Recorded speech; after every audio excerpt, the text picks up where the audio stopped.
Thierry Vigneron, psychologue à Dijon, travaille pour l'association AREA, une structure à orientation psychanalytique. AREA propose aux adolescents et à leurs familles des entretiens avec des psychanalystes ou des professionnels de santé lorsqu'ils sont confrontés à des problèmes dans leur vie quotidienne et qu'ils éprouvent le besoin de se confier. Monsieur Vigneron nous explique le fonctionnement de cette association. Donc nous recevons beaucoup d'adolescents, plus de 200 nouveaux chaque année, ce qui est quand même un nombre assez considérable. Et puis nous assurons des traitements relativement courts, des difficultés qui nous sont amenées. Il y a une demande de parole.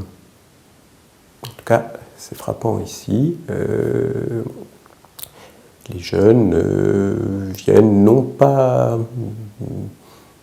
pour une orientation, non pas pour un bilan, mais ils viennent parler. Ça, c'est une demande qui est tout à fait régulière. Et donc, la psychanalyse, c'est ce qui propose un traitement par la parole. La psychanalyse, qui propose un traitement par la parole, semble tout particulièrement convenir aux jeunes, qui sont de plus en plus nombreux à s'y rendre à AREA.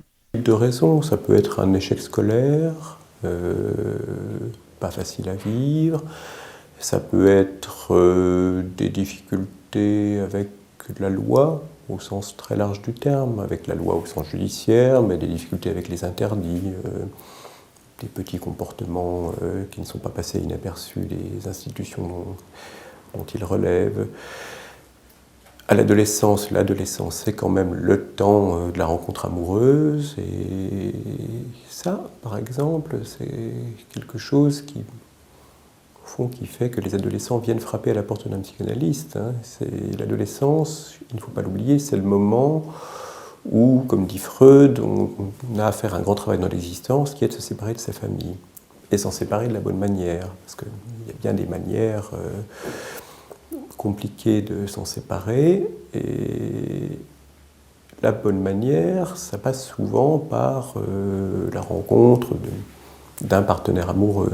L'adolescent doit avant tout comprendre son problème, aidé par le psychanalyste, et parvenir à l'exprimer pour pouvoir s'en libérer. Ils se mettent rapidement à parler également d'autres choses. C'est pour ça que l'orientation psychanalytique a sa pertinence, parce que il ne s'agit pas de ramener toujours le jeune à son point de difficulté.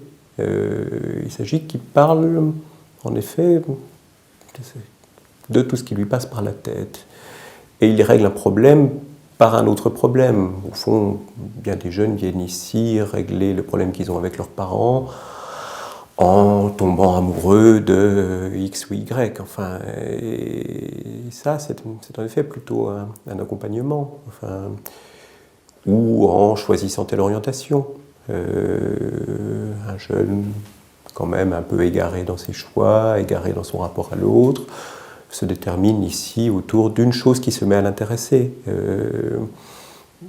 Et ça, il faut souvent qu'il puisse parler d'autre chose que ce qu'il avait amené. Il faut isoler et la demande et ce qui fait souci pour lui, ou les jeunes, pour eux, dans un premier temps, et ensuite plutôt construire. L'adolescence est une période de transition où chacun est confronté à des difficultés nouvelles, mais il est parallèlement idéalisé dans la publicité, ce qui peut être une cause de son mal-être. Les adolescents sont devenus eux, à leur corps défendant, ils n'y sont pour rien, sont devenus des idéaux.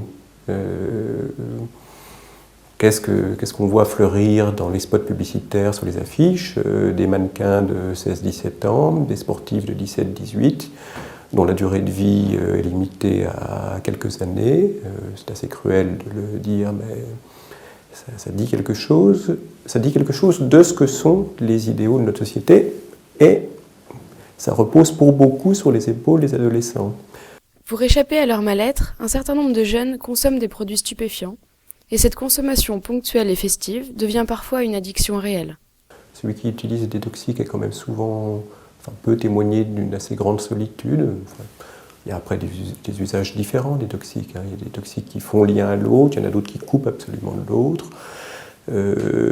C'est donc là aussi une pratique d'un rapport quand même très singulier à ce qui fait satisfaction, mais Les adolescents, là, sont très freudiens, si je puis dire. Les adolescents qui usent de toxiques font très bien la différence entre les premiers temps où ça apporte une satisfaction et le deuxième temps où ils répètent un comportement qu'ils savent eux-mêmes délicat pour eux. Ils répètent bien au-delà du principe de plaisir, enfin une espèce de rapport à une jouissance dont ils savent eux, ils en sont souvent très conscients, que cette jouissance est un peu un potentiel de nuisance, à la fois les couper de l'autre, à la fois avoir des effets sur le corps qui ne sont pas tout à fait anodins.